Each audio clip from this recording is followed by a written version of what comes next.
Let's begin the meeting.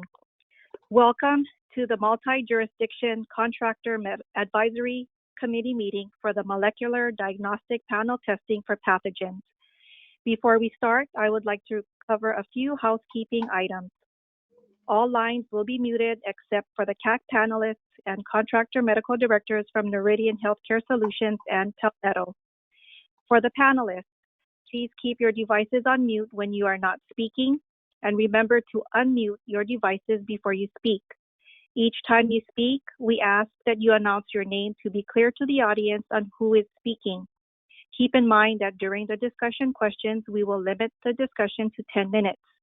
During your introduction, we kindly ask that you disclose any conflicts of interest that you may or may not have. The chat feature for this meeting should only be used for technical issues. All other issues will not be addressed. This meeting will be recorded. The recording and meeting transcript will be posted to our website. The following slide is the agenda. We will try our best to stick to the times shown. I will now turn the meeting over to Dr. Anitra Graves. Welcome and thank you for attending the Molecular Diagnostic Testing for Pathogens CAC meeting. My name is Anitra Graves. I'm a medical director with Noridian and will be acting as the moderator today. The Contractor Advisory Committee, or CAC, today is a multi-jurisdictional contractor advisory committee collaboration between Medicare administrative contractors, including Palmetto GBA, CGS, and WPS. We have a very impressive group of subject matter experts on the panel participating today. If you would be so kind, I'd like to ask each of you to announce yourself and any conflict of issues in order of your appearance on the panelist slide. Beginning with Dr. Caliendo. Hi, I'm Angie Caliendo. I'm Vice Chair of the Department of Medicine at Elpert Medical School of Brown University. I do sit on a variety of advisory boards for diagnostic companies. I can send you that list. I actually don't know them off the top of my head. Thank you. Dr. Gilbert?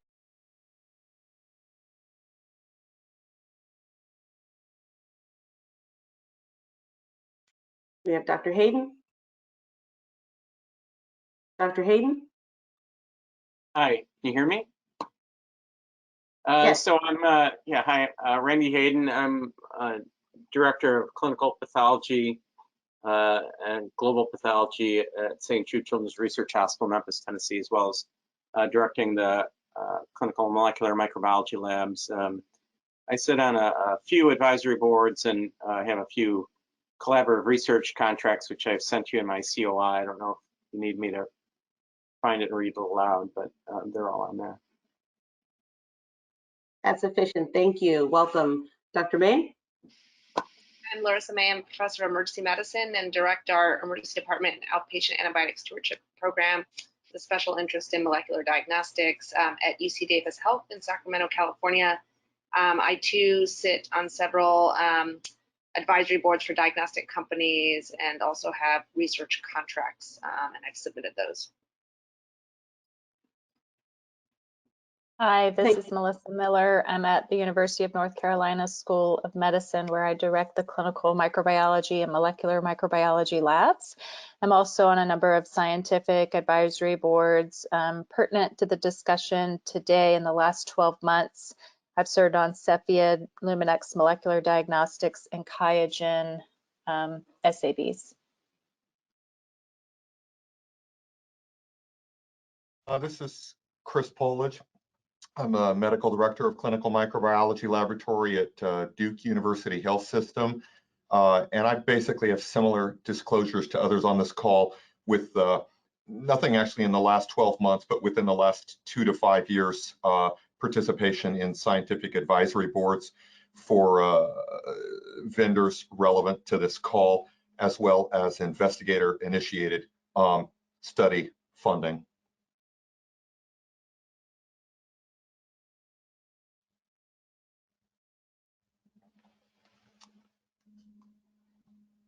Thank you. Dr. Rand?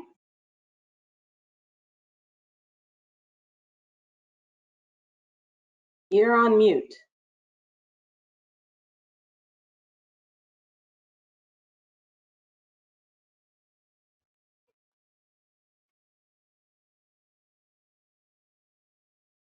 Let's work on that. I'll give us a moment. Dr. Rhodes? Yeah, Dan Rhodes. I'm the section head of microbiology at the Cleveland Clinic.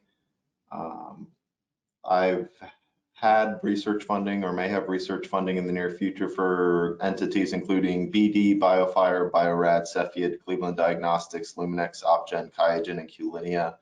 I'm on the scientific advisory boards for Luminex and Talis Biomedical.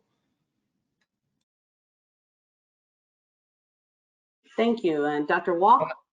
I'm Donna Walk. I'm the Division Chief of Molecular and Microbial Diagnostics and Development at Geisinger Medical Laboratories at Geisinger Health in Pennsylvania.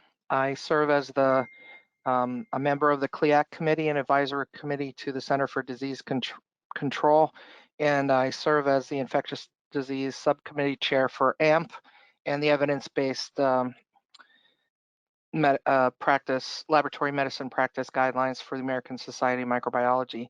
I have research grants relevant to multiplexes in the past 3 years from BioFire, Luminex, and Safeguard Biosciences.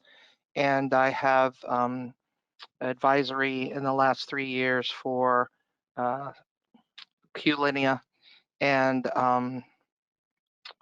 Strec, which is not related, but so I've and that's all on my COI.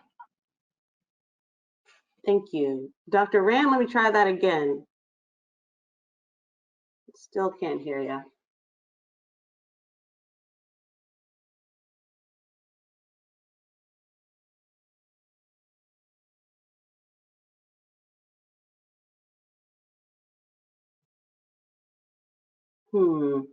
We'll see if we can't troubleshoot that. Maybe we'll get you another link to connect to. So hold on there. We'll work on that as we go. I did have some trouble connecting and I had to relaunch.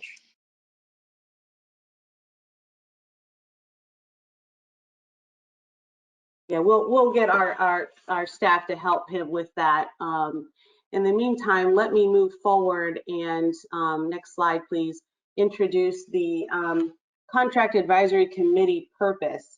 Some of you may have already participated on a committee that a lot of the contractors have conducted in the past.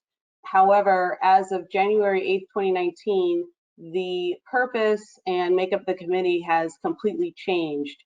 It is no longer as it was in the past, which was typically to discuss a proposed LCD or local coverage determination policy. And as of now, the purpose of the CAC meeting is to discuss evidence and literature of a topic.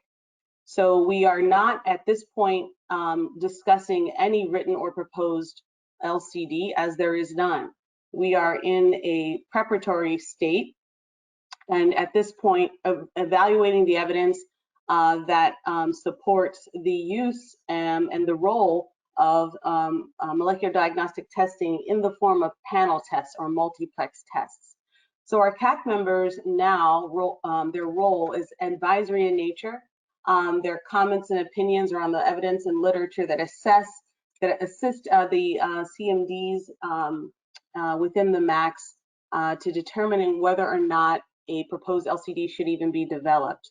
And this supplements the internal expertise that the MACs have to ensure an unbiased and contemporary consideration of state-of-the-art technology and science. So we are charged with conducting this process in an evidence-based framework. And as a result, next slide, I have adopted the Pico process to guide our questioning during this particular panel. And for some of you that may not be aware, the Pico process is a mnemonic, and it's a mnemonic that is used in evidence-based practice to frame and answer a clinical or healthcare related question. This framework is also used to develop literature search strategies, and essentially this is where we are in our policy development process. It's essentially a mini systematic review surrounding a particular technology, and in this case, multiplex testing for pathogens. So the P stands for patient, problem, or population. I is for intervention, or in this case, the test, and potentially some other aspects of tests, procedures, and medications. The comparison is typically standard or usual care. In this case, it would be cultures or serologic tests. And the O stands for outcomes.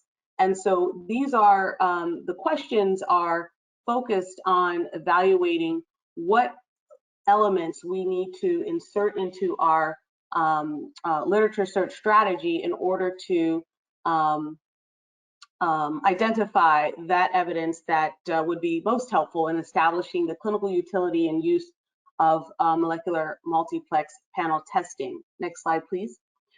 This other slide is a more deliberate example of the framework. Next slide. And it helps introduce the different levels of investigation with respect to a specific test.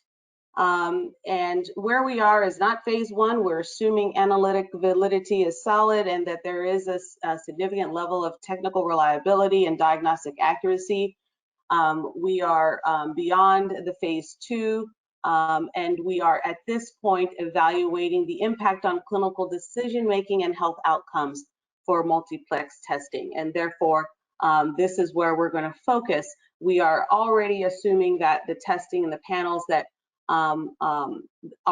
we are discussing in general have already met those measures for reasonable and necessary interventions, and we're now exploring how we go about using those and whether or not there is evidence to support the clinical utility for multiplex testing in Medicare beneficiaries. Next slide, please. So the first aspect of the Pico framework that we're going to talk about is the patient population and or setting that is acceptable or appropriate for multiplex testing. And our first question, next slide. What are the patient populations that benefit from multiplex testing? And I'll open it up to the panel. This is Angie Caliendo. Before we get started, can I ask a few clarifying questions? Certainly. So when you talk about patient populations, can we talk about, is this inpatients, outpatients, emergency departments, urgent care? I think of testing in the inpatient side as all falling under the DRG. And maybe I'm mistaken here. So I just would like to know, so I can frame my brain, what exactly, where are we talking about testing at this point, or are we talking about all of those locations? Yes, we're talking about all of them. So ignoring the impact on whether or not or how these technologies would be paid. What patient population, based on your expertise and knowledge of the literature at this point, would suggest that they are most appropriate for multiplex testing? Who would you use this technology to evaluate the presence of infection?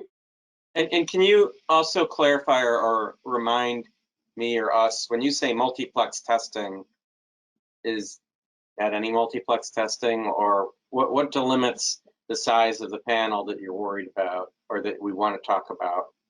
That's actually part of the conversation, and we'll get to that. At this point in the conversation, I'm just trying to ascertain from your expertise, do we use this in urgent care, ER, ICU?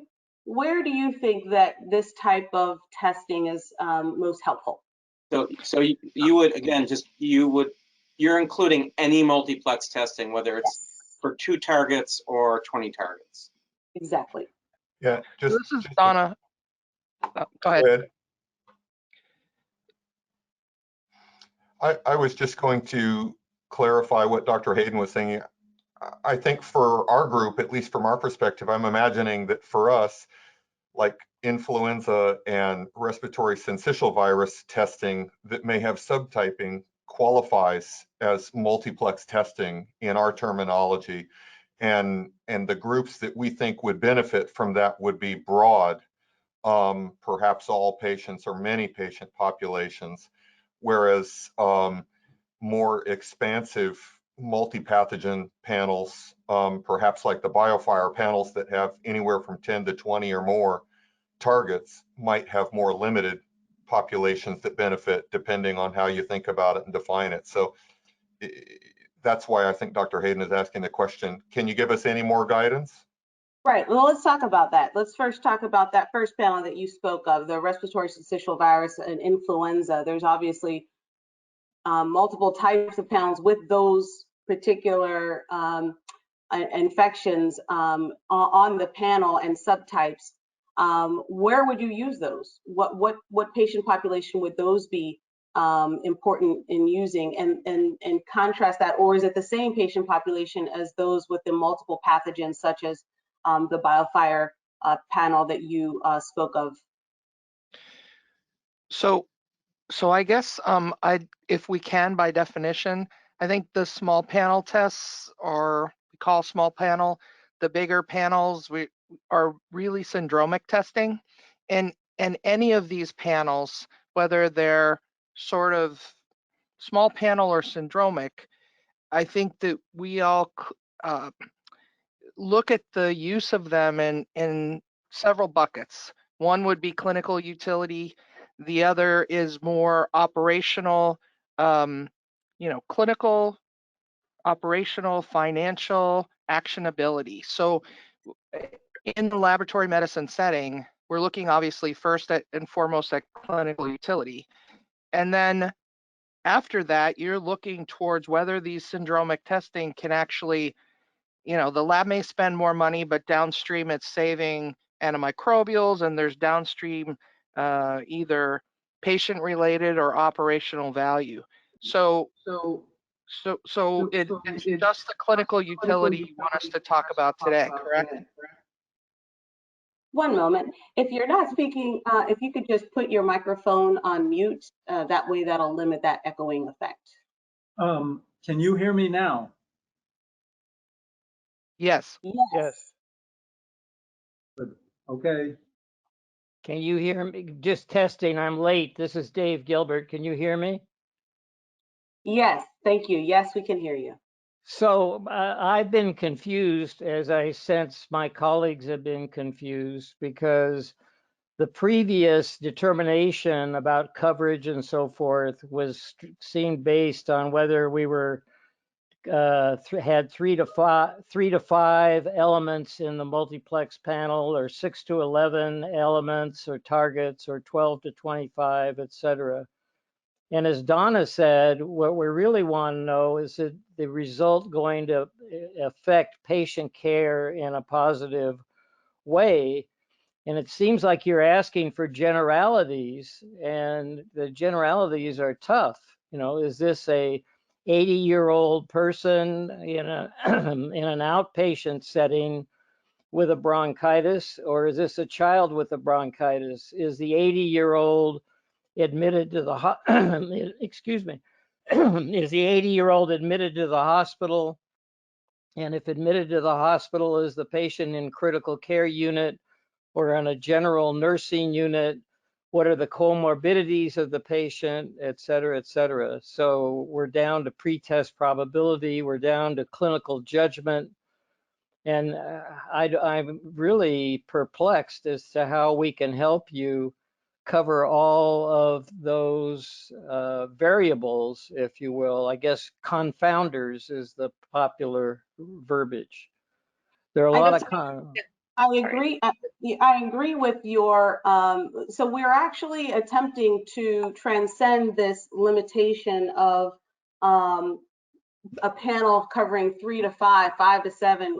7 to 10, I'm not sure that that we can support, based on the literature, that the specific numbers on a panel indicate the clinical utility. So for example, we won't be talking about children because we're talking about the Medicare population. So that certainly is the context that I'd like to limit our discussions about. However, we talked about, as Dr. Walk referred to, these small panels that have just maybe 1 or 2 viruses with several subtypes.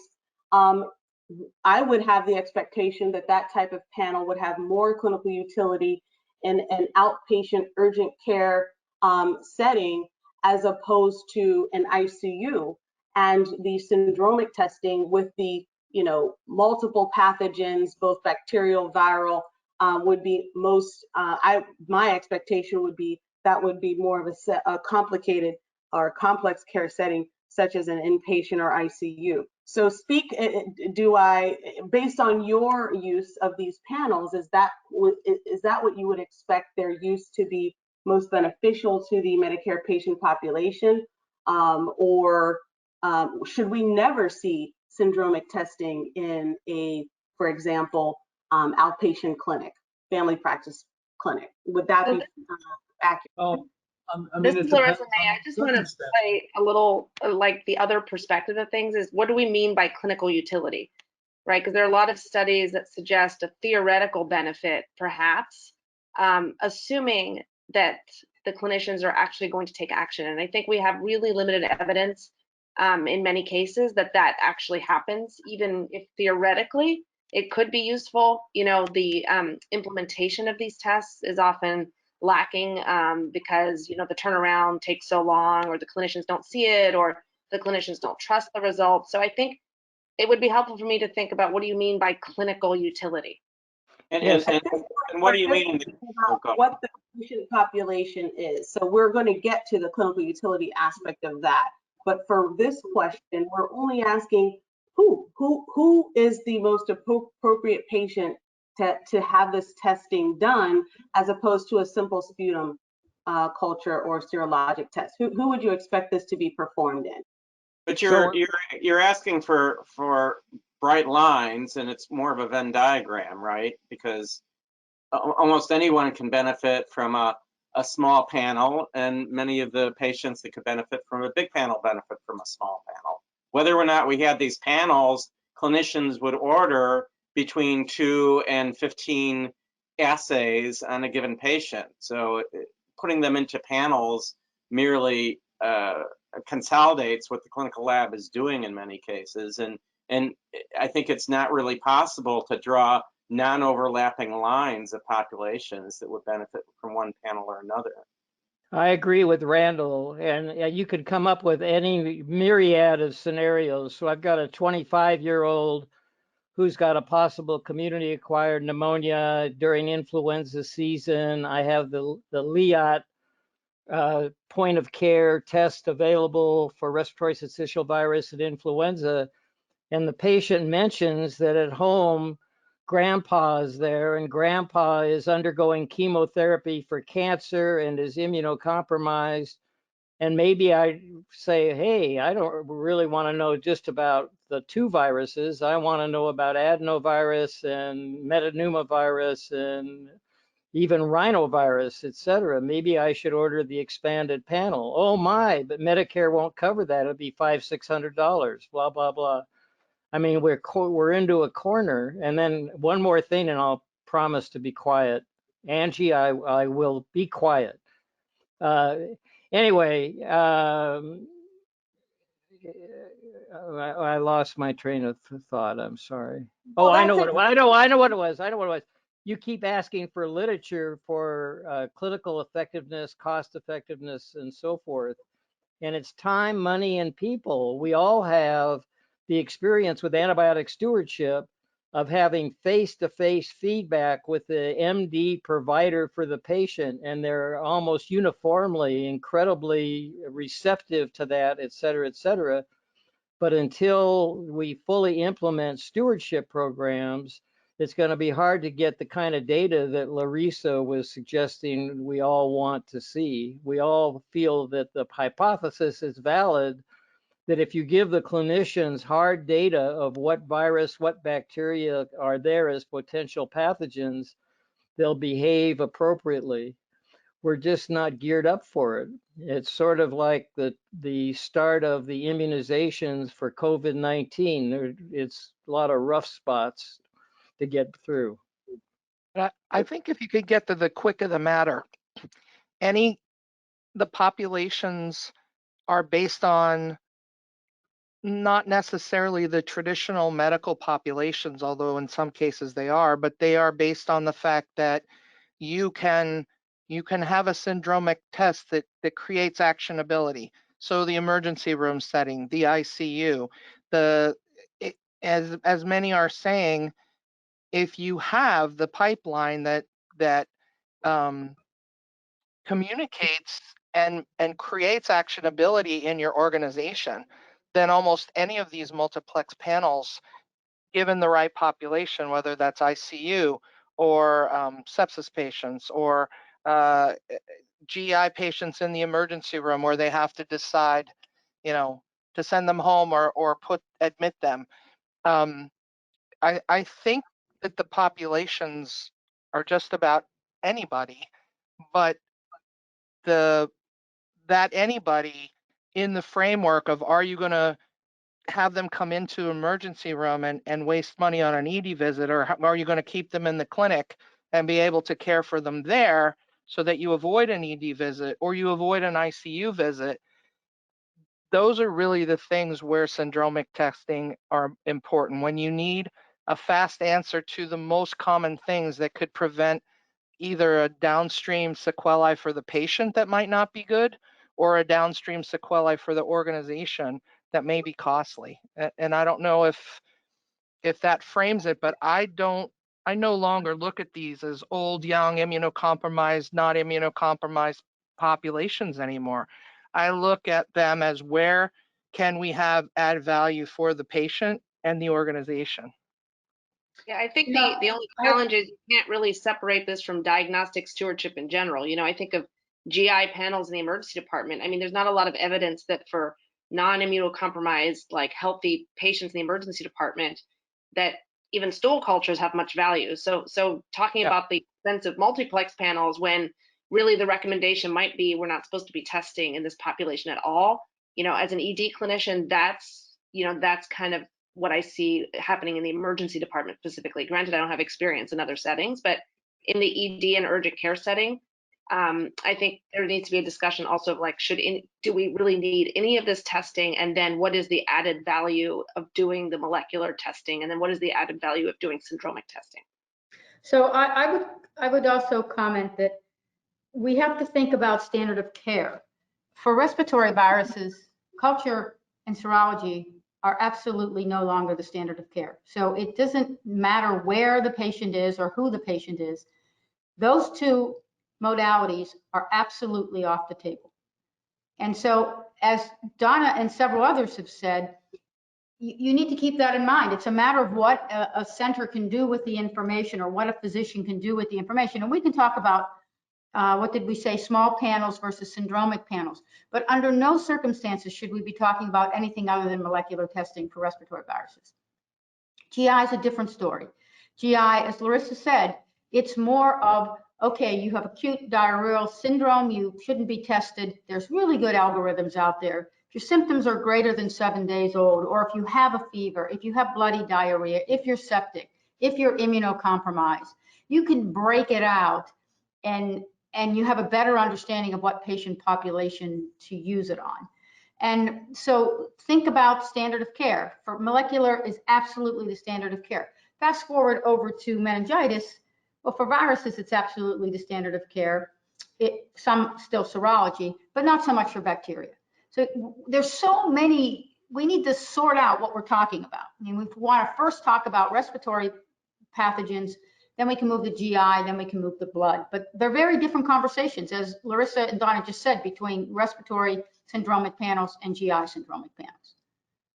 and legislating that action by trying to constrain the size of the multiplex panel is in some ways sort of a fallacy, in the sense that, you know, it's again the practice of medicine that needs to be informed. And so at least where I am, they're going to order all the things they want, whether or not they're in one panel. And so, you know, so fine, we're only allowed to do a 3-plex panel, and then we end up having to do 6 of those in order to get everything that everyone orders. So, you know, or we say we're not getting reimbursed, so we don't have the test, and we end up spending even more money sending it to a reference lab. And so by constraining the size of the testing panel is not what is going to modify standard of care. I think it's just going to make it more difficult and less cost-effective to do the testing. I'm sorry, do you mind, Dr. Hayden, if I ask a follow-up question to that? So I think one thing that we'd like to establish or evaluate in these discussions is around that very point you just made, which is around restricting the size of the panel to what could be described as some arbitrary number of pathogens or analytes. I mean, one thing we'd like to do is revisit whether that should even be the approach for how we consider what is a reasonable and necessary test. Would your opinion be that it's more important to look at the right pathogens rather than a set number of pathogens? Well, if we knew the right pathogen to look at, of course, it would be great just to, you know, go for the jugular, so to speak. But, you know, when multiple different organisms or infections present with very, very similar and overlapping clinical pictures, you know, think about it from the terms of culture. In culture, when you send a culture, you expect to culture everything that grows.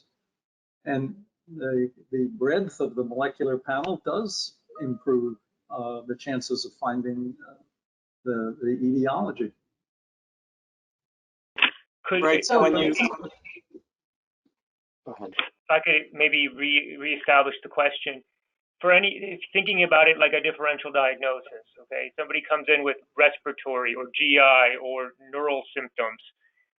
Is there for example, certain pathogens that should always be in your differential that should be considered to be a component of such panels? Or do you believe it's more appropriate to just say, you know, there's a number of pathogens that should be looked at. That's more important than the specific pathogens that are included in a panel.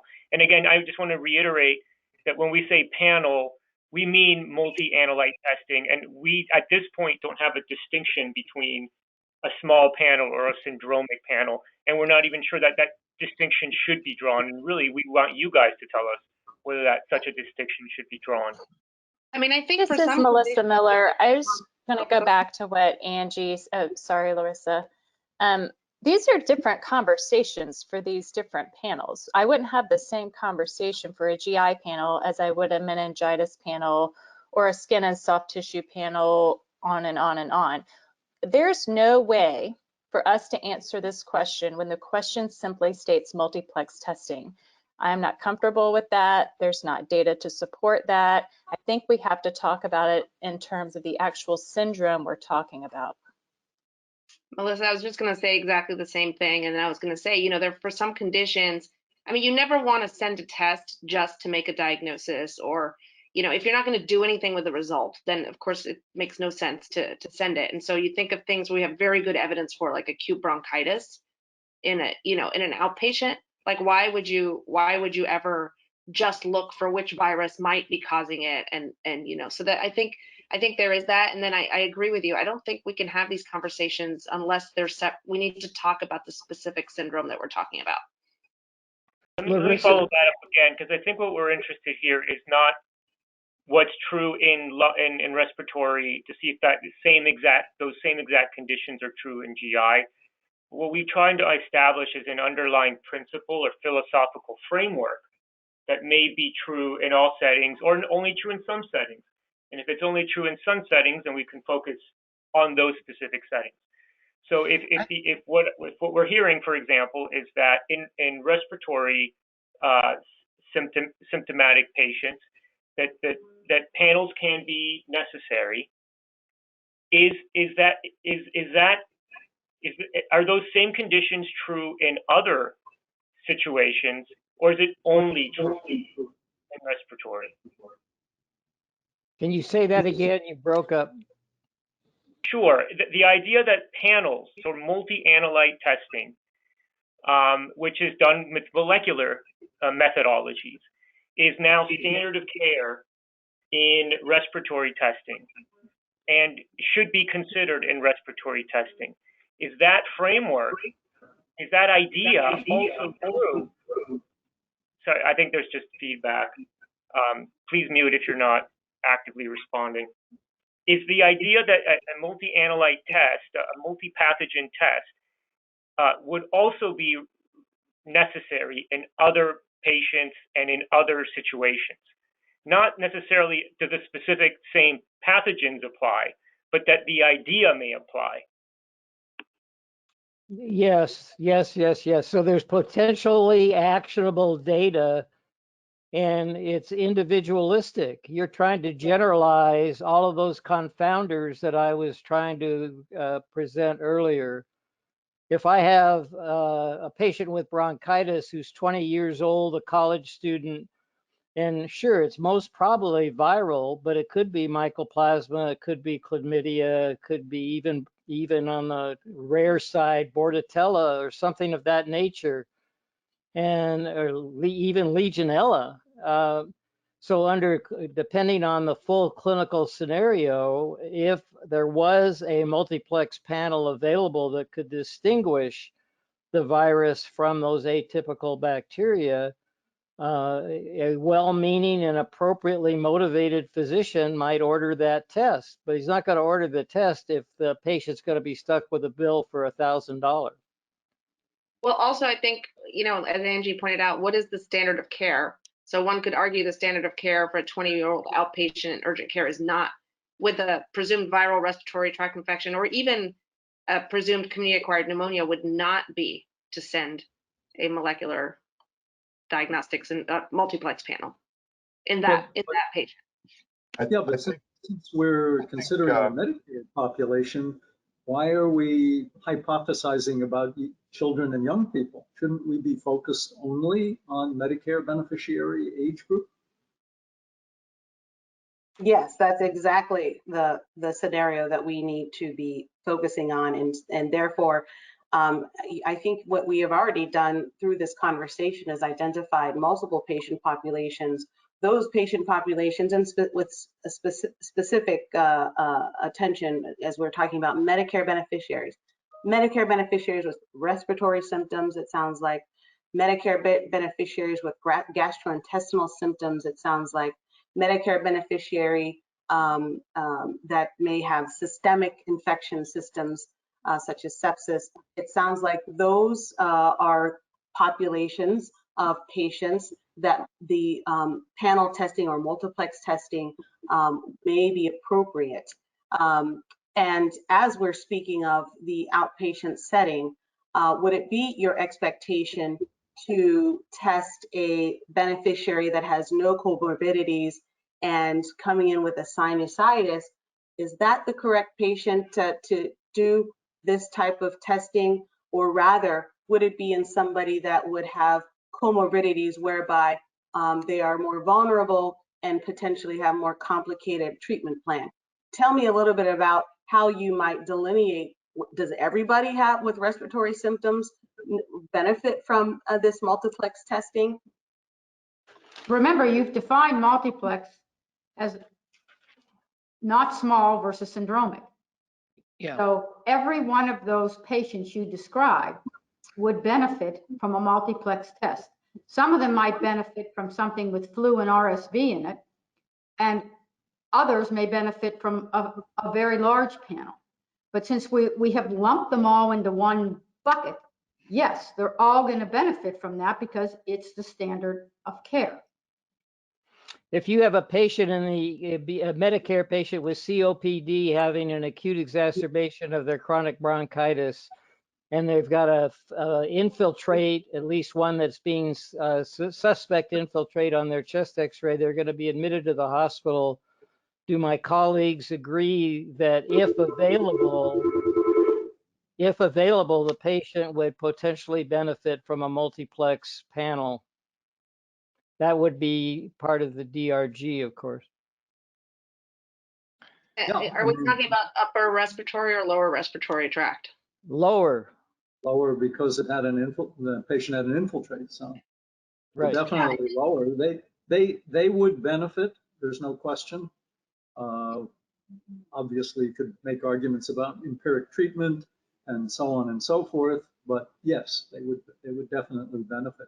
I don't think you can say just because somebody has respiratory symptoms, unfortunately, that you always benefit. So for example, the guy who comes in short of breath with chest pain and I'll skip ahead, gets the CT scan looking for an embolus and has an embolus, obviously does not need a respiratory panel and so on. So yeah, it's complicated, unfortunately. But I would say the reverse is also true. Just because I'm a normal, healthy 80-year-old doesn't mean I don't need to be tested.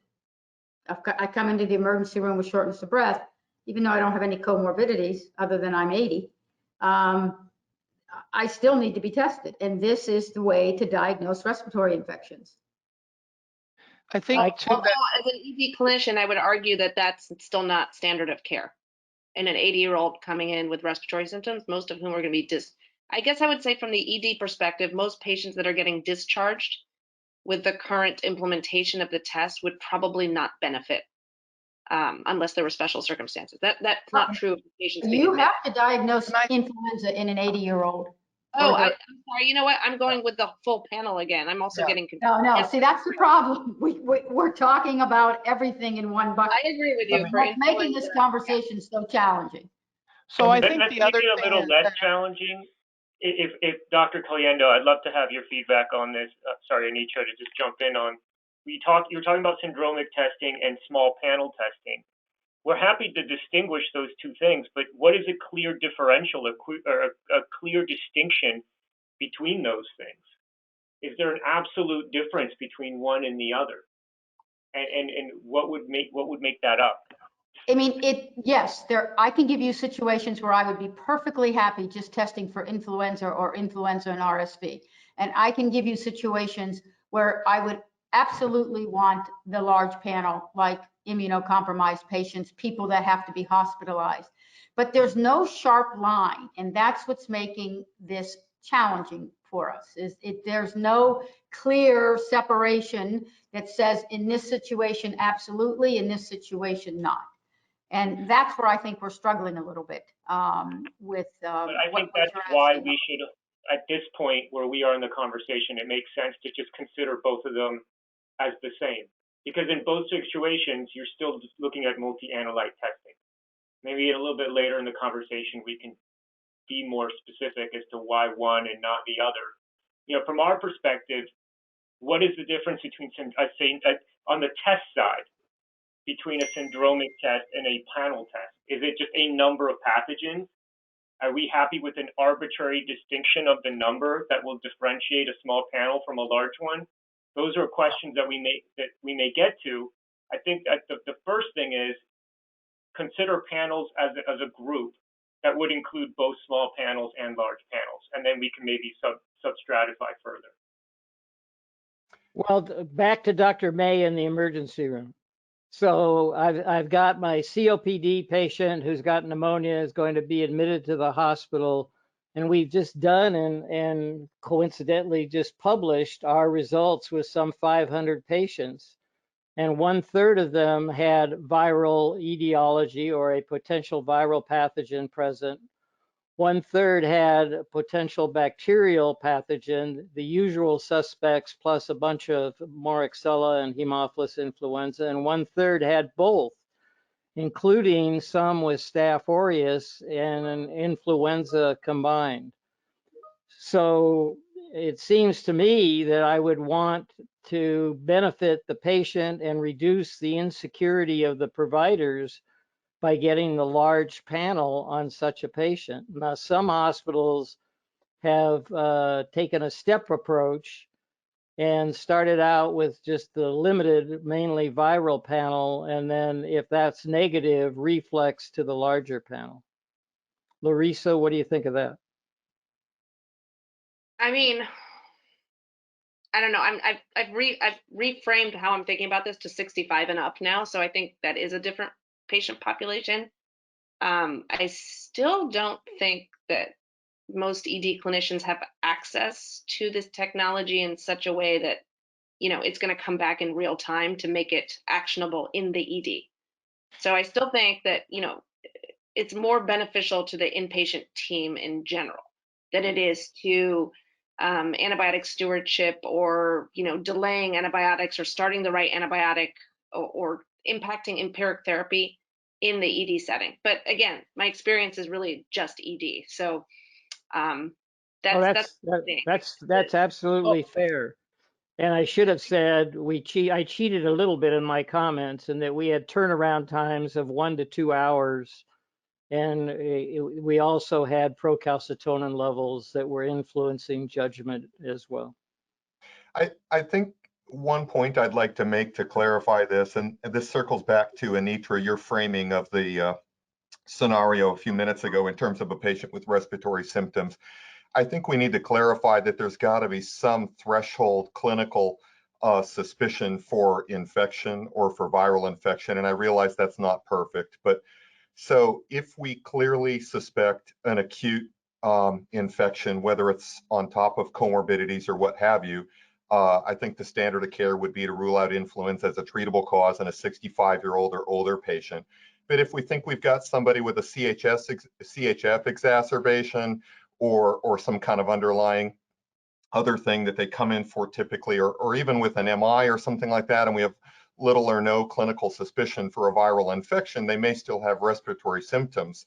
We're heading in a different direction. So I still think that really it has to do with, we could have patients that we don't think need any testing at all. We think we have patients where they definitely need testing, at least for treatable things, where detecting a pathogen like influenza would automatically send us down a pathway of trying to treat to reduce risk of complications.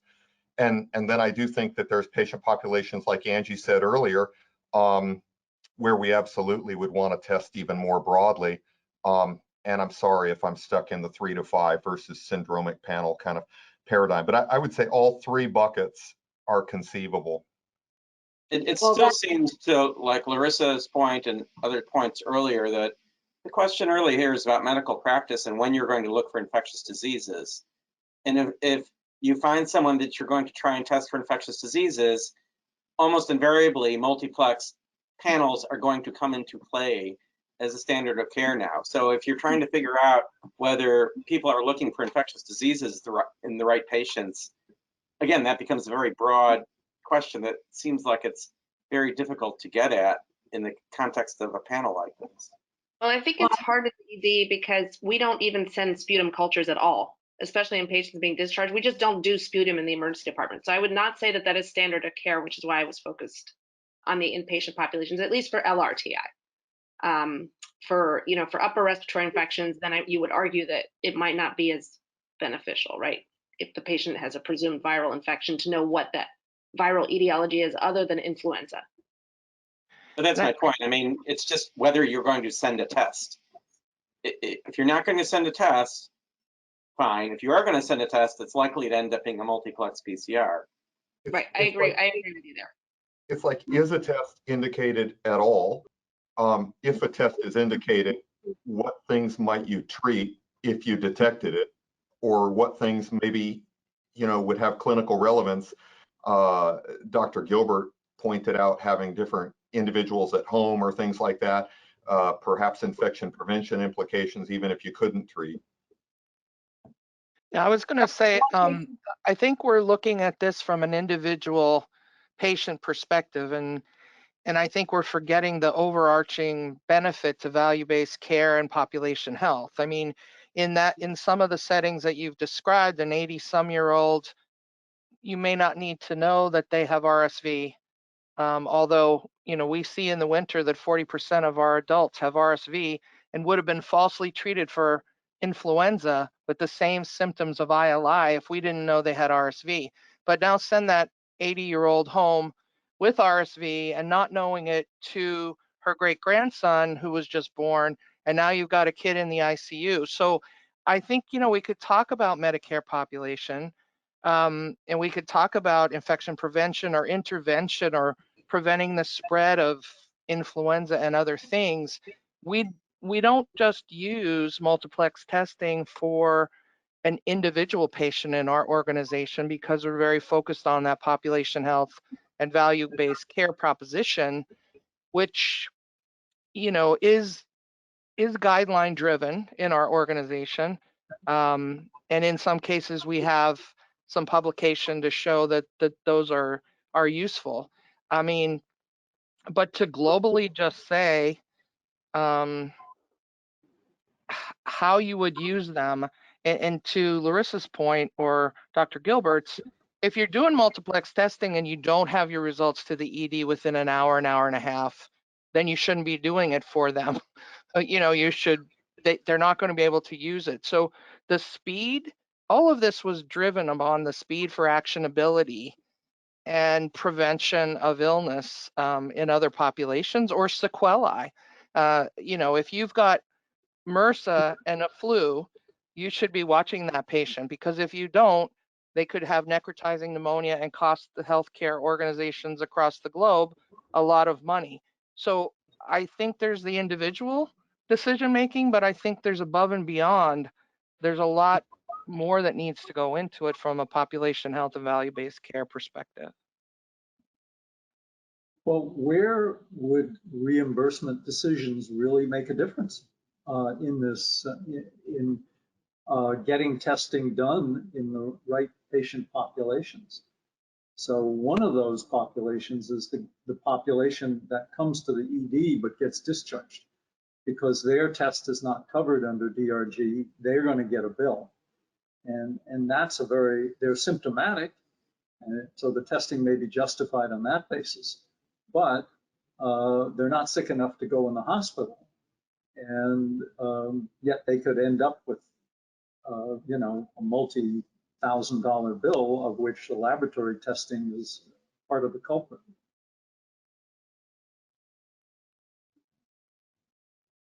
I mean, 2 cents on the dollar, right? So we're down from 3 cents on the dollar to laboratory being 2 cents on the dollar.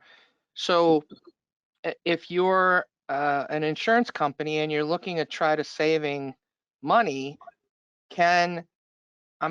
should I approve the adenovirus on some kid that's already had a flu test because I can prevent a CSF tap, or an adult for that matter? Yeah, I mean, there's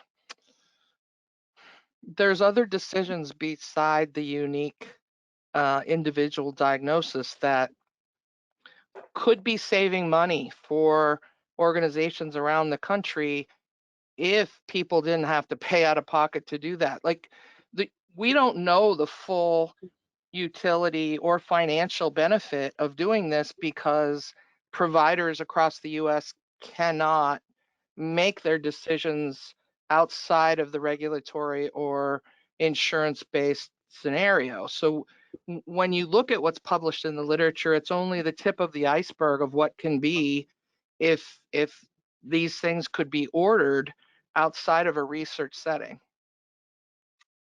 I know that you don't consider cost and you don't want to talk about cost, but if these tests were reimbursed at a much more appropriate level, this conversation wouldn't be so difficult because the cost wouldn't be so high. So if you truly reimburse these panels, that really high number of panels, at $200, $250, it would change everything, right? It would change the bill the patient got, it would change the cost to Medicare, it would change everything.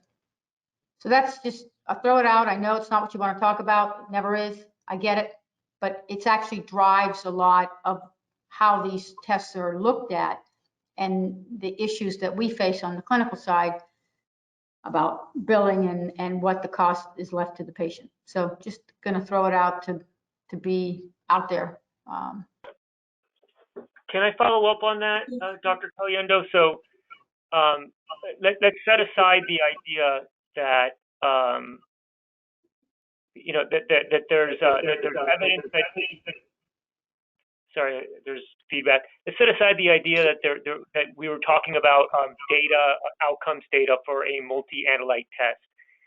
When you say that things will be different, why do you say that? What kind of information, what kind of evidence are you talking about? I mean, we pay for services. I think you heard at least 4 different people make a comment about a patient getting $1,000 bill, right? And that happens when they come into the ED and don't get admitted, or when they're in the doctor's office. And so that's what we're talking about. And I've lived through this, both from the laboratory perspective and now from the clinical perspective. So I think if we weren't generating such outrageous bills for people, that the value of this test could be framed differently. That's all I'm trying to say. Is it's not often that I sit here and say, how much is a laboratory test really worth? But a lot of this conversation, that this is included in a lot of the conversation, particularly again in the respiratory panel, where it has clinical utility in any number of settings. GI, we've talked already a little bit about more limited settings where that GI panel is useful. Blood cultures, again, more limited, right? Not a lot of outpatients get LPs that need the panel testing for their lumbar puncture, right? That's usually done in someone who's coming into the hospital or is already in the hospital. So respiratory pathogens are interesting and a little bit different because there's not a clinical situation or location that you can come up with where it's not appropriate, because as we said earlier, it's the standard of care. This is Dan Rhodes. I just want to chime in. I think one of the challenging things that I think other people are saying is that these tests have qualitative value, or there is some clinical benefit to them, but value, meaning benefit over cost, often weighs in these discussions. It's often challenging to divorce the cost or the charge from the approach, from our thoughts about this. Sometimes I consciously kind of divorce it in my mind by saying, if this test was free, is there any clinical benefit? And so I think for outpatients, I know we're not talking about kids, but for outpatients, you could apply this to adults. If somebody comes in and they want a Z-Pack, and the doctor or provider says, I think this is a viral infection, and then can prove it with a multiplex panel, that would be valuable clinically, because it reinforces that decision of the provider and helps improve the perceived care that the patient is receiving, confirming that it is a viral infection. There could still be a bacterial infection, but if the provider's assessment is that there's not a secondary bacterial infection, that provides some value. Now, is it worth $1,000? Probably not. Is it worth $100? Maybe. Is it worth $10? Probably. But all these have clinical benefit, but it's hard to divorce it from how many dollars worth of benefit. To reinforce what you're saying, Dr. Rhodes, I'm such an ancient doctor now. I can remember when the rapid strep test was introduced, and it was $40 or $50 for a rapid strep test. But it was a game changer once implemented because of obviously withholding antibiotics when the rapid strep test was negative. And now what's the cost of a rapid strep test? Last time I checked, it was $2. And it's a standard of care, right? I mean, we would not want to see anybody evaluated for a strep throat without having a rapid strep test, plus minus a backup culture, et cetera, et cetera, et cetera. Well, I'm glad we entered this area of the conversation, and I'm just going to move this panel forward. We're going to get to the intervention aspect of of our questions. And this goes to or speaks to some of what we were just talking about, this particular question, which is what is the advantage of multiplex panels versus a la carte tests? Might the challenges of cost and improved availability of the smaller panel tests that were referred to in the past benefit the Medicare patient population as opposed to just the large syndromic panel test? So is there a benefit to a la carte tests in terms of cost versus the multiplex panels or not? Well, in the sense that a lower cost for an institution translates into a lower charge, there would be a benefit. I hate to come back to reimbursement, but in general, the cost of the larger panels is greater to the institution. So therefore, for the outpatients who get stuck with those bills, they get a higher bill. So, yeah. How does that? I think from a literature perspective, also, oh, sorry.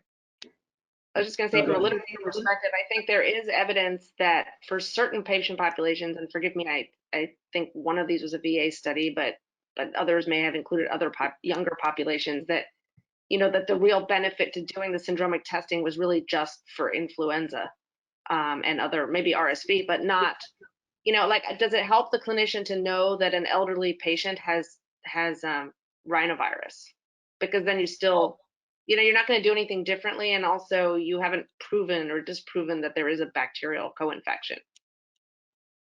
But so for a different perspective, for, let's say, not the respiratory, this is Melissa Miller, like a meningitis panel, for example.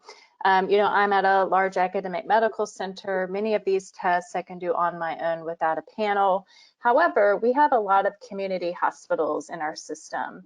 They don't have a standalone HSV. They don't have a standalone enterovirus. They don't have strep pneumo antigen testing. So I think there is cost benefit to doing the panels in certain situations. And this is something I've come to appreciate, particularly in the community setting, especially when they're not going to be doing the testing in-house if it is ordered, but it will be sent to a reference laboratory.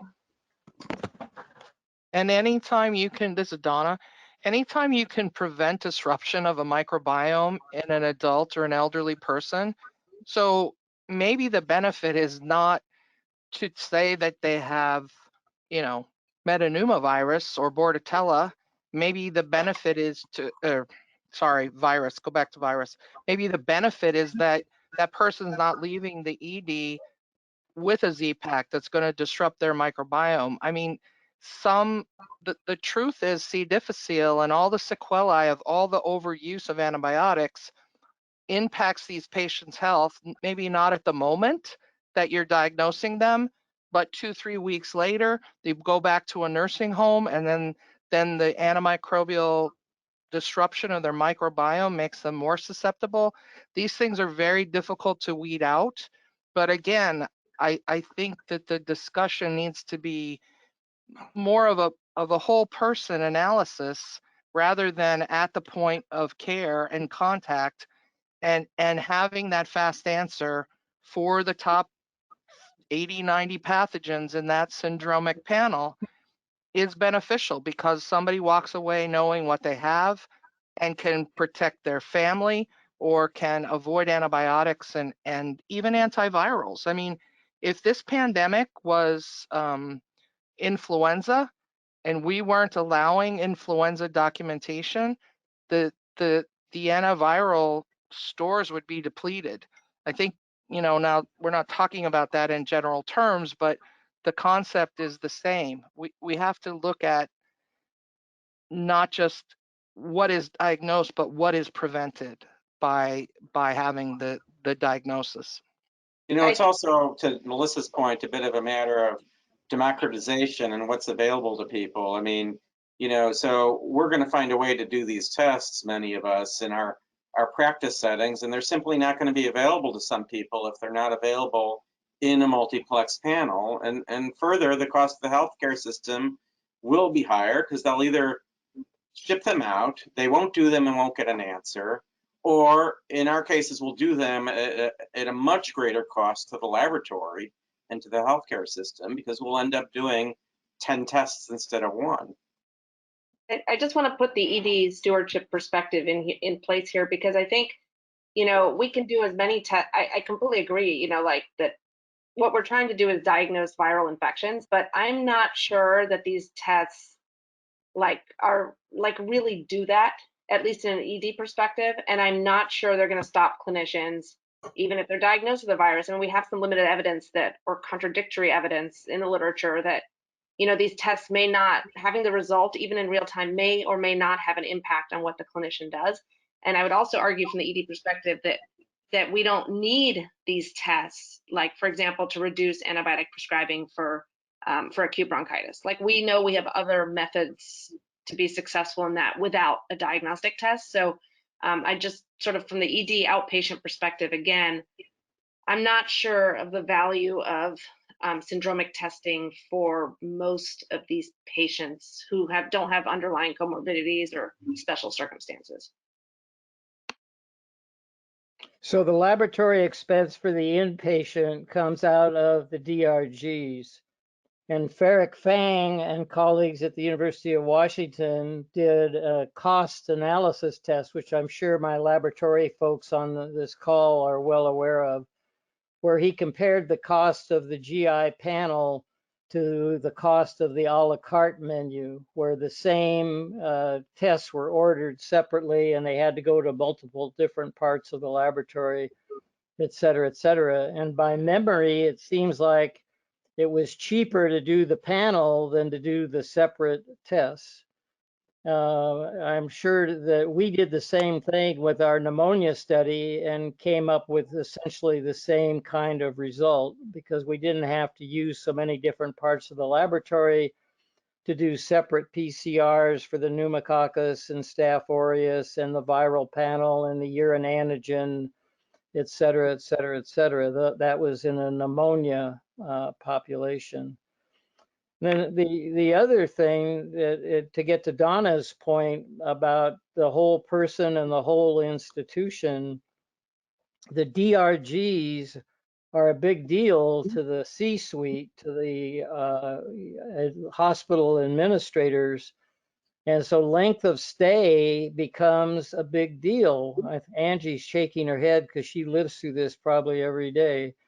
So if we can get to a diagnosis for the inpatients quicker and determine that they don't need a higher level of care, i.e. IV antibiotics, et cetera, we can get that patient in and out of the hospital, and a day reduction in length of stay is a big, important economic driver of decisions to give us enough time, money, and people to do effective antibiotic stewardship. Well, this is a fascinating conversation, and it dovetails into the next question, which is, how do you select what multiplex panels to purchase for your lab? What are the specifications that are important to you? And this is a perspective that is very unique to some of you on the panel, because I'm interested in finding out, do you discern or distinguish between certain panels because of what organisms are on the panel, even for a series of panels, multiplex panels, all with respiratory viruses, or maybe some with both respiratory and bacterial and so forth, as in with gastrointestinal organisms. What about these panels would cause you to purchase them for your lab to use? Well, This is Melissa again. I definitely have picked panels based on what is on the panel, but also the ability to hide targets on the panel. So for example, I don't want C. diff on a GI pathogen panel. So we specifically wanted a GI pathogen panel that maybe wasn't as broad, and even if it has C. diff on it, I have the ability to hide C. diff on the panel. So throughout our implementation of multiplex panels, we have often looked at the targets that are on it for the patient population that we serve in terms of other smaller entities in our healthcare system, it's not quite as straightforward. A lot of times they're looking at what instrumentation they have in their lab already and what panels are available to put on that instrument. For example, they may only have, instrument X. So they're going to do the BioFire panel, if that, well, I was just trying not to say a name, but there it went. So they're going to do the panels associated with whatever instrument they have. So it's certainly not uniform that people look at the panels and the targets and the size. Well, go ahead, Ken. When we implemented our GI panel, for example, the breadth of the targets on the panel made a huge difference because we were able to eliminate the stool bench, in effect, and we were able to eliminate a lot of other testing in the laboratory, which streamlined our operation. So for us, a lot of this boils down to the impact of not having enough techs in the lab has on us, so that we have to streamline our operations. And unfortunately, it's can be made based on decisions like factors like that. Also, the complexity of the test, like these tests are meant to be actionable. So if you can't perform them, maybe with the exception of the stool panel, which is still probably okay for first and second shift, but in general, if it's not moderate complexity or you don't have the staff 24/7, 365 to perform these things, that weighs into our decision as well. Like Melissa was saying, with what do you have that's available for the community hospitals, but also even if we are in a bigger center, we have the importance of it is that it's not just used on people for day shift testing. So if it's important enough to be actionable, then the complexity as well as the breadth and the depth and obviously the accuracy are important. I'd like to ask the group, are there examples on other panels besides the GI panel where individuals have made decisions perhaps to limit reporting of certain pathogens or to not select certain panels because pathogens that you didn't want were on that panel, or is that really only the case with GI panels and C. diff? I think Bordetella Holmes the so I think that's it's not clinical. I have an example. It's not exactly what you're asking, but for example, we don't run gram-negative rods in positive blood cultures on the BCID because there's almost no actionable result we could get. Whether it's Pseudomonas or E. coli, you still got to cover them until we know what the sensitivities are. But that's not exactly the same. It's not exactly suppressing. We're doing a global suppression based on a gram stick rather than suppression of a result. We have definitely suppressed targets, and sometimes they're rare targets that we're just not able to validate. That's one reason we have suppressed targets. So a false positive is more likely going to be true than a true positive. We've also suppressed, I mentioned C. diff before, but we have other examples. Adenovirus on a GI panel, we suppress again because we have a large transplant population, and just detecting 40 and 41 is not enough for us, and we don't want to put out misinformation and providers think, oh, they're adeno negative, and we miss a disseminated adenovirus infection. So there's a lot of thought put behind the targets in a multiplex panel that we report. That being said, we're at an academic medical center, and I know that's not true for the community hospitals in our health system. The reason I asked the question, we've got some of these examples as well. I mean, I was trying to take the pulse of the group, but I wish there was a way, in a nuanced way, to get at this with this discussion, because I think if I had one perhaps concern with some of the larger syndromic panels, it has to do with the degree to which some of the panels have crossed patient populations and crossed clinical syndromes, and I think there can even be false positives that are not clinically significant, and that these can occur sometimes with surprising frequency. And so it's, I think it's become more complicated.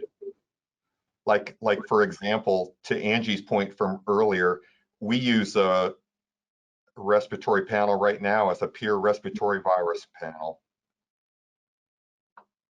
And then we attempt to do other things for atypical bacteria, et cetera. Can you illustrate a little bit more of the potential harm of having too many pathogens or the wrong pathogens on the panel?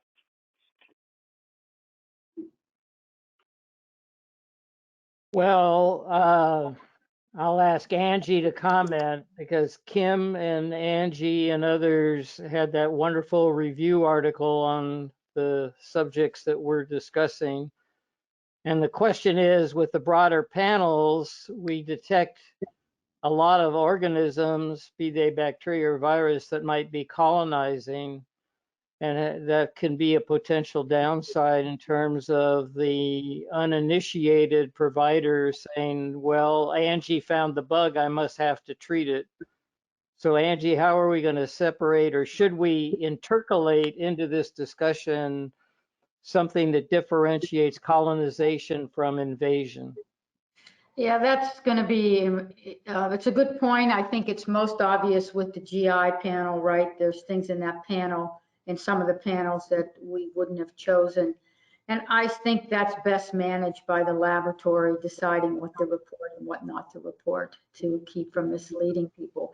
But it gets complicated because I have seen symptomatic infections in immunocompromised hosts with GI pathogens that you wouldn't have thought. And they're symptomatic, and you finally decide to treat them, and they actually have responded. EPEC a couple of times, we have seen that. But I think that needs to be managed locally at the lab, and it's mainly GI. I think, although there are issues with the larger meningitis panel. It's interesting. You guys were talking about things you don't report. We don't allow the broad panel until you've had a standalone HSV and enterovirus test, because the ones in the panel are not as sensitive, and we don't want it to be we're afraid we're going to miss something. So it's not, these panels are not perfect, is how I would answer that, both from a sensitivity and a specificity perspective. And a lot of that needs to be managed by the people on this call that run these laboratories, that understand what they should suppress and what they should let go. Angie, what about I don't know that really influences, and I don't think we could begin to manage the nuances of colonization versus infection. Nor can you. I mean, it's not like you wouldn't do culture because there's colonization. You have the skill to either interpret or provide guidance. So, we don't That's prohibit. a really important point, Randy. One of the questions here was about something about the net worth. I wrote it down. I can't find it right now. But that's no different than culture. We culture things all the time that grow something that we have to put in a clinical context and decide whether or not we're going to act on it. All of a sudden, it's NAT testing, and we set this ridiculously different standard. Respiratory culture is a really good example. It's like, okay, what's it mean? So we don't want to set a different standard for NAT just because it's NAT, right? This is called clinical decision making. So it's a very good point, Randy. The only caveat I would make to that, Angie, and it's far from perfect, but is that with traditional respiratory cultures, which I'm not trying to defend, but we do attempt to set thresholds from when we report it, and certainly many laboratories have practices where you don't report bugs in any concentration when normal flora is present. We have specimen adequacy checks because we recognize these things can be colonizers, and this is distinct from respiratory panels where everything is qualitative and we've ratcheted up the sensitivity of the panel. I mean, I think we're starting to see some exciting changes with pneumonia panels where we're starting to try and distinguish things and sort of fiddle with this. But I do think there's some methodologic differences, is I guess all I'm pointing out. And I think that's a fair comment, although I will say in my laboratory days, trying to standardize how each tech worked up a respiratory culture, it was not always the easiest thing we spent our time on. But I think it's a point well taken. Totally. Yeah, you were certainly correct that if it's buried in the normal flora, or if it's in lower potential pathogens in lower concentration than the normal flora, we do ignore it and we don't work it up. But what if that were MTB? That thought nags at me. MTB is always a pathogen, but Pseudomonas, low concentrations never is? I don't know. Again, it just shows the complexity that you're alluding to, both in culture, and it's going to be mirrored and already is mirrored in the NAT testing in the pneumonia panel, where you have semi-quantitation, and that, adds another degree of complexity in terms of interpreting the significance of these findings. Actually, this is actually literally the next question in the next section under outcomes, but I want to first stop and find out if I need to stop here. We have a break scheduled, but I'm going to leave it up to the panel. Do you want to just drive forward and you break out when you need to, or do you want to take a break here as scheduled to 3:30?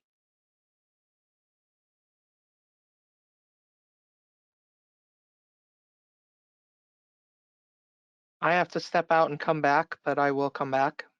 This is Donna. I vote we just go. People come and go. Like, I think most of us have told you when we had to leave, so we can just continue to talk. And so let's drive to that next question. Can I get the slide 22, outcomes facilitated by multiplex testing? And that question that you just started to talk about was the question that I had.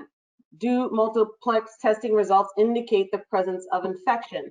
One of the concerns that I've seen in the literature that a positive test may or may not be indicative of that. How are these tests in determining whether or not there is a presence of infection? And is there a difference with respect to when we're talking about, it sounds like you've already alluded to this, gastrointestinal organisms versus respiratory organisms versus those in the systemic presentation?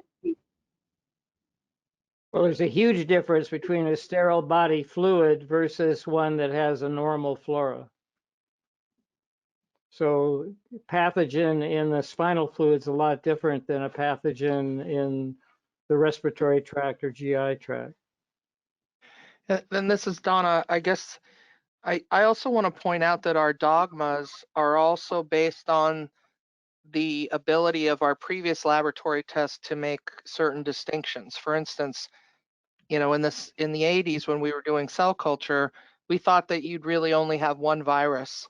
And when the multiplex panels come out, there's multiple viruses, and now there's some evidence to show that having multiple viruses, even linked with bacteria at times, is a bad prognosis and can have higher consequences and may have to be attended to in a different way. So I think it's a sliding scale on the fact that we're basing our comparison on less than optimal findings at times.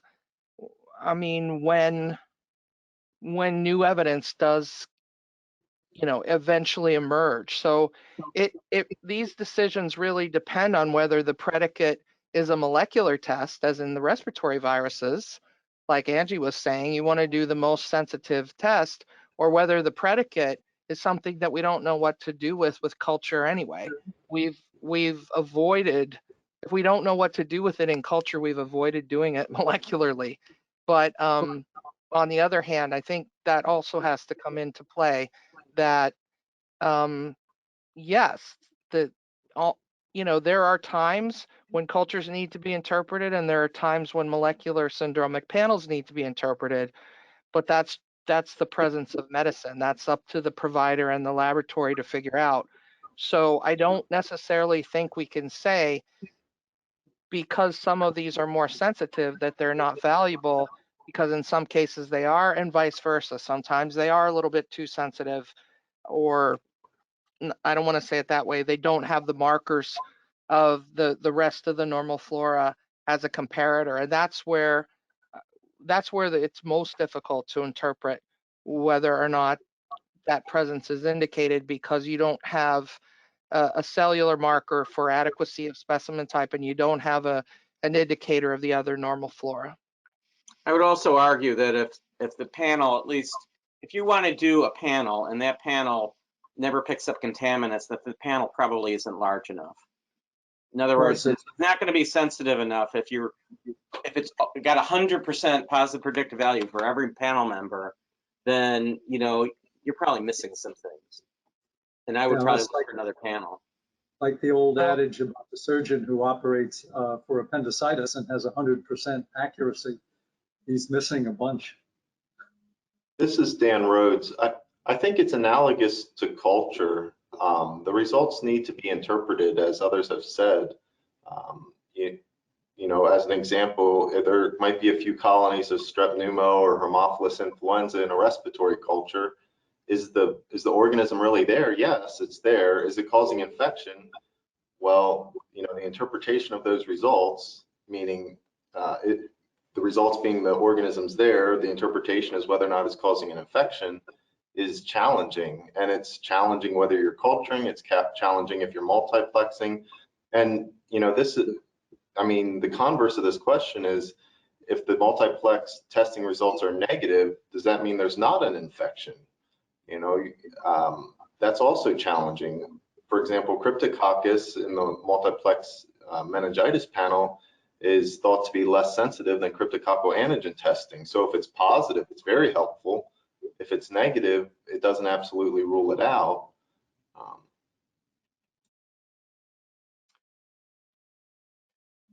Yeah. Well, this is helpful based in the context of where we are right now with COVID, right? When we started off taking care of these patients, there was not a confidence in the test results, and therefore many centers, including my own, waited until there was a better quality test to even start testing potential patients for that illness. And so do you believe that with more use of these types of panels, well, let me ask you it differently. Is there confidence in the results of these panels? Do providers, physicians, and other practitioners use this information directly in treating these patients, or do they use that as an adjunct with cultures at this time? Again, I think it's very panel dependent, it's patient dependent, it's epidemiologic dependent, right? You don't treat a test result, you treat a patient. And so there are too many variables in here to answer the question that you just posed, because it really depends on the patient who is in front of you. For example, well, the example I was going to use is probably not a good example, but there'll be situations to where a positive result on a meningitis panel, for example, may be definitively what's going on in a patient, and another patient requires more testing to be done to determine the context of that. So I personally think it's impossible to answer your question.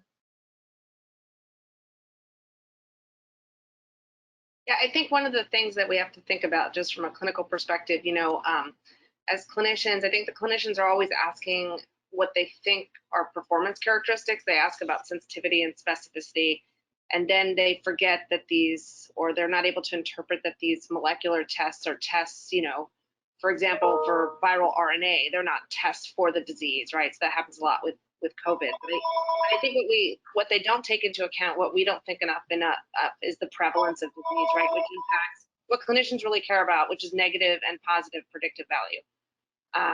And so just because something is, more sensitive, but, if the prevalence is low or high, then it's, there's going to be different considerations and interpretation. And we don't do a great job, I think, educating clinicians about that. I agree with Larissa. So a patient who's been on oral antibiotics gets admitted to the hospital, has signs of meningitis, the culture's negative, but the PCR multiplex panel is positive for a partially treated bacterial meningitis, be it Haemophilus, pneumococcus, whatever. And so that's different than the patient with pneumonia who produce, first of all, half of our pneumonia patients can't even produce a sputum, but those that are awake enough to produce a sputum, we find all sorts of bacteria as well as viruses, and we have an adjudication committee, if you will, between the primary care provider, the ID consultant, the stewardship committee, et cetera, that has to put together imperfect data to show whether, or to gather evidence one way or the other, whether this is an invasive bacteria or pure virus or combination of the two. And so it's the clinical scenario, the laboratory results, the biomarkers, et cetera. So this is to emphasize what others have said, this question is impossible to answer.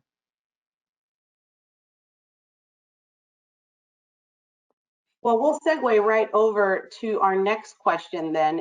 And the next question is somewhat related.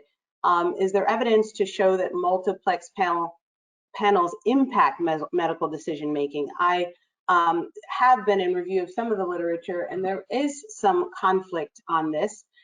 There was a study that was looking at the respiratory panels, and the question was whether or not the results of a respiratory panel would change the decision a physician might have in sending a patient out with antibiotic.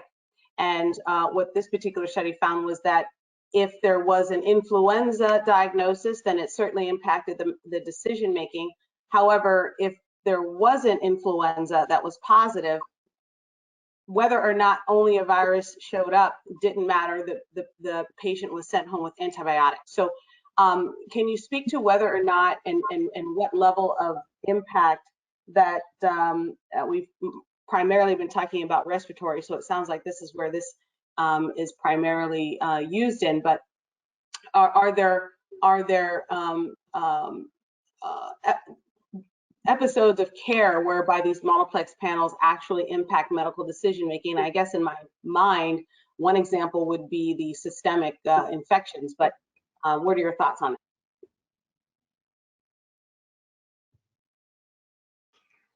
So yeah, the study that you quote is the VA study that someone mentioned earlier.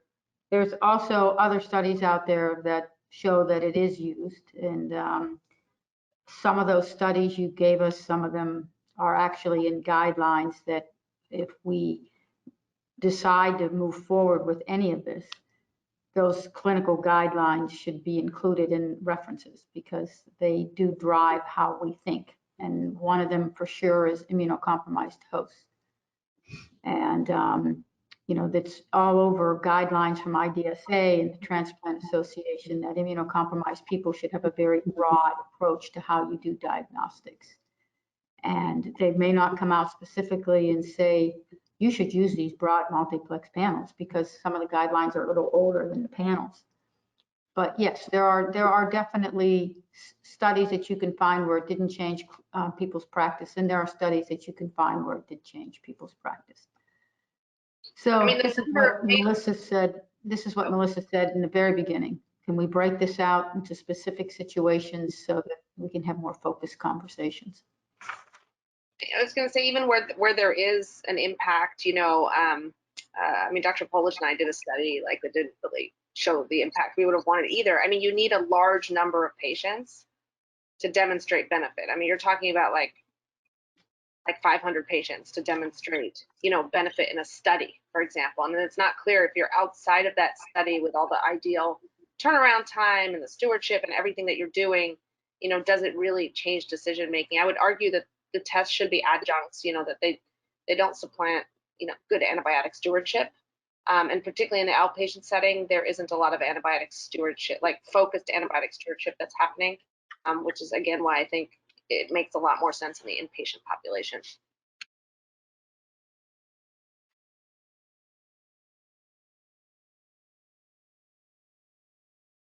Great, and then we'll just go to the next question because I do think we'll spend some time on this one. Question 10, what are the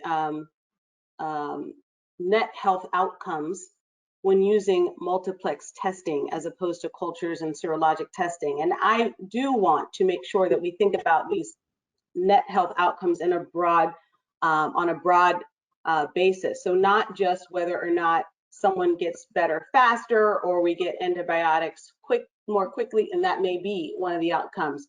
But what can we think about with respect to health outcomes that the multiplex testing has an advantage of over cultures? And one of them have already been spoken to with respect to viruses. So you're speaking in some cases about comparing to tests that are completely out of the standard of care now.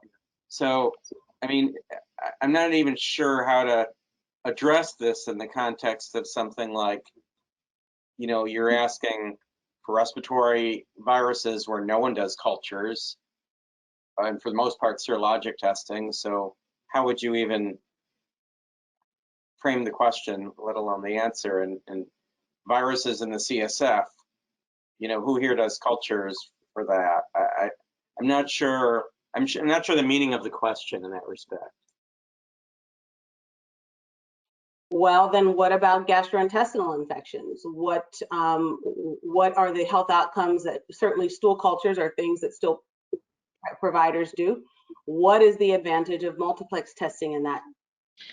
So, Well, go ahead.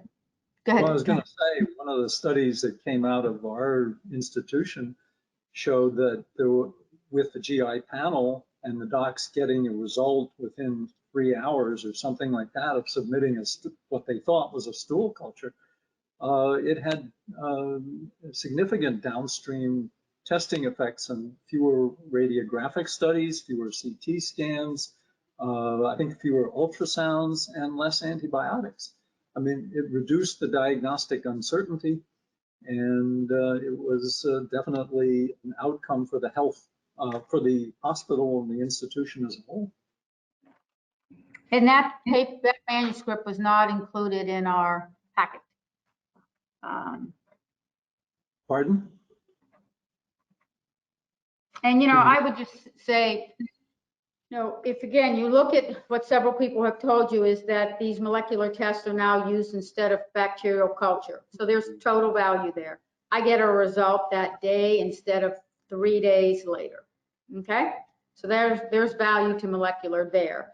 You know, do I have enough data to show you what happens downstream? No, but you're giving me a result. And Melissa wrote a really nice commentary on this with the ASM group, saying that, you know, when you give someone a result faster and it's accurate and they can make a diagnosis, we have to appreciate that that's value, even if we don't know all the downstream repercussions of that value.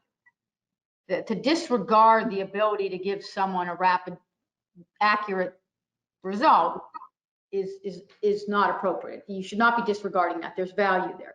But certainly in stool and in viruses, I'll go back to the immunocompromised hosts. They're the ones that are getting sick with things that the rest of us don't get sick with.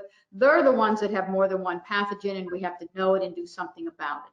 So yes, there are populations where this is of value. And again, I would take you back to the article you did give us from the Mayo Clinic with a very good algorithm on how to test for gastroenteritis. And so yes, there's value. Can I tell you people are living longer, less people are dying? No, but there's clearly diagnostic value to using these tests. Now, are there any limitations based on the type of institution? In other words, for community hospitals that have maybe less than 150 beds, do they have the same capabilities of performing these types of testing and having the results as timely as those more reference labs and academic institutions? I think that Melissa made that comment earlier about the actual appreciating the value even more of these highly multiplex tests because they're so easy to do, and it gives them access to testing they otherwise wouldn't do, like stool cultures, right? Now they can do that. Yeah, I agree. We're even seeing now with respiratory panel testing us, you know, many of these now have SARS-CoV-2 in them, which brings up Additional discussion I'm sure we don't necessarily need to get into today, but their turnaround times are faster than our turnaround times because their testing is more focused than all the testing that we're doing in our lab. So they routinely get an hour or less turnaround time on their panels, where even though it only takes that long, we're not able to get that same turnaround time. So I think it's better in the smaller hospitals.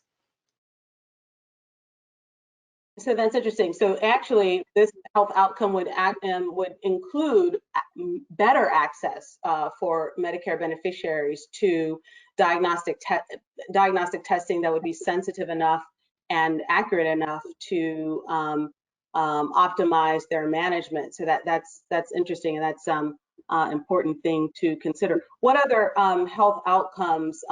Some of the others that were reported in some of the literature I was looking at was even things such as isolation in the hospital and being able to get patients out of isolation for various organisms that we now isolate patients for. Do you think that's of value? Sure. Why not? We do it. That's our standard of care. You know, and everybody gets a respiratory panel with respiratory symptoms to get them out of respiratory isolation, because you know, the RSV and other respiratory pathogens can spread within the hospital. Maybe not this year, but they'll be back. And you know, as I said earlier, there's some respiratory data out there on reducing length of stay and reducing ancillary testing. I think that's very important. For blood cultures, you didn't have Banerjee study there where it didn't show necessarily a change in length of stay, but it did show people getting on the right antibiotic more quickly and spending less time treating contaminants. And as Donna Wolf mentioned earlier, you're just eliminating the unnecessary exposure to antibiotics. So there's all sorts of value out there and outcomes out there. It's in pieces and parts. It's not as beautiful as we would all like it, because these studies are so difficult to do. You know, you're asking about outcomes like as if it's tying your shoes. These are extremely difficult, expensive clinical studies to do. So we have to take the best data that we have. Some of that is published. Some of it is our own clinical experiences of what it's doing to access to testing that otherwise wouldn't be there.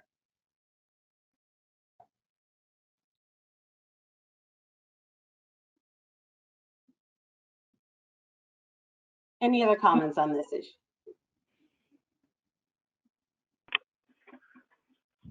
Anitra, I'd like to kind of follow up with the train of thought that has been discussed here. And I think this last conversation I think was really helpful. We talked about, again, I don't want to clarify, when we talk about net health outcomes, we mean very much what Dr. Caliendo was referring to. It's not strictly that the patients live longer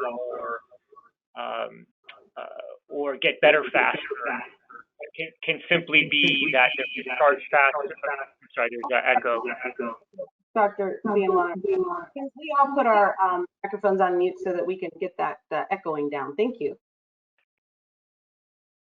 Yeah, so the question, we discussed a few things, which was the clear discussion of where it's standard of care to do these that have demonstrated improved health outcomes, even if they're hard to measure, as long as you can define them. We talked about respiratory infections. We talked about meningitis. We talked about GI, reducing at least diagnostic uncertainty, potentially reducing delays, immunocompromised patients. I guess what I wanted to ask are there other situations outside of respiratory, neurologic, and GI where these are usually applied? And then alternately, the opposite question, which is, are there occasions where people use these kinds of panel tests and you believe that there really isn't a use case for them, but there are people who do them? So the data I just talked to you about was in blood cultures, the 3-2 Banerjee study. So there is data that in certain situations, using these rapid tests to confirm a blood culture is going to be important. You know, we talked when we were preparing for this call, and one of the conversations that came up was this whole thing about nail clippings and what a waste it was. But just to give you a little different perspective, as long as it is required that a definitive diagnosis of toenail fungus has to be made by the laboratory before anyone will cover the treatment, you have to ask yourself, does it always have to be cultured? Okay, so even though there's no data out there, and we all said, oh my God, we have no data for nail, what I do know is that the antifungal necessary for treating nail fungus is not covered without a culture. And even though any primary care doctor, podiatrists, and many other providers out there can look at your toes and tell if it's a fungal infection. So as long as we have cray-cray things like that going on, then can you argue that if I don't want a culture, instead I could do a rapid molecular? I don't know. I'm just giving you a different perspective than the fact that none of us have seen a whole lot of data on toenail fungus molecular testing. But you know, some of the other payment model decisions that are made drive the craziness of what's done sometimes. I'd like to personally thank you for addressing the toenail fungus. That's basically why we threw it in there. Well, the other thought that's going through my head, I agree with really all the comments that the panelists have come up with, is that somebody said tip of the iceberg, and I think the general issues that we've discussed are the tip of the iceberg looking towards the future with next generation sequencing, with metagenomics. We're going to increasingly find application of molecular diagnostics into other clinical syndromes, the infected prosthetic joint, these STD panels. I even saw a panel, I think my memory serves, was from colleagues in Europe on patients with pharyngitis, and they must have had like 20 different targets for what was a rule out strep pharyngitis panel, if you will. So I applaud the organization for trying to get us to give you some general guidelines, but you got a tough task ahead of you for all the reasons that's been expressed.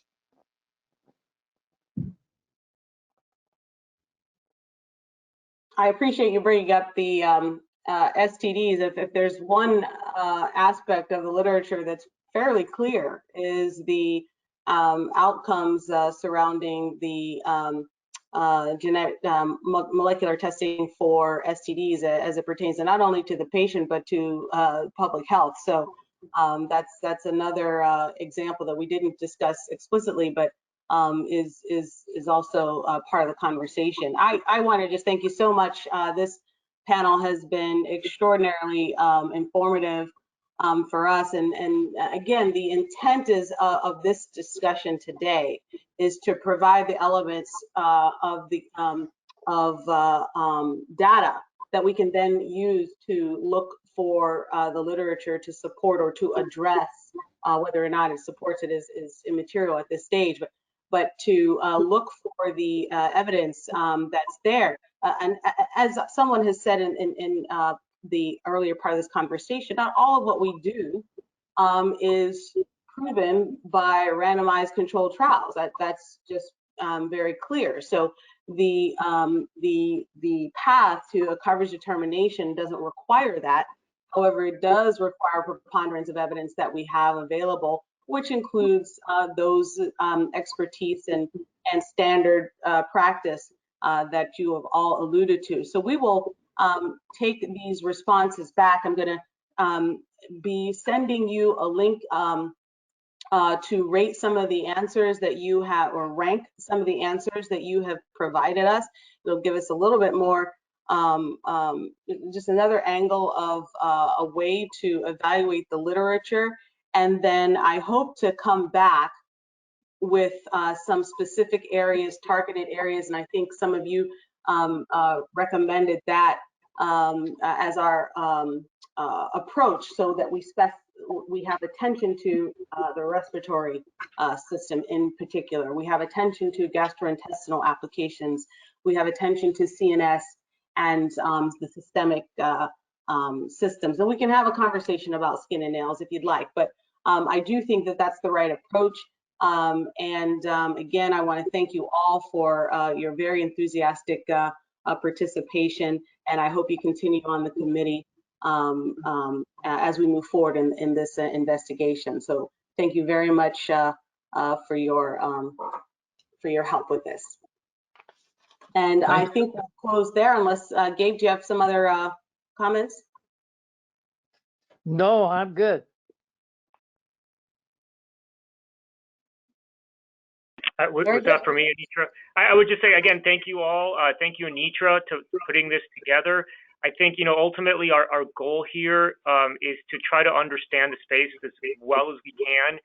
What we would like to do is to make policy that reflects when services are reasonable and necessary, so that we pay for services that are reasonable and necessary.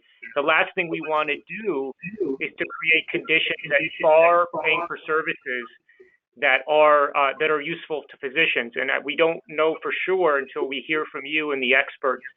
And so thank you again for your comments.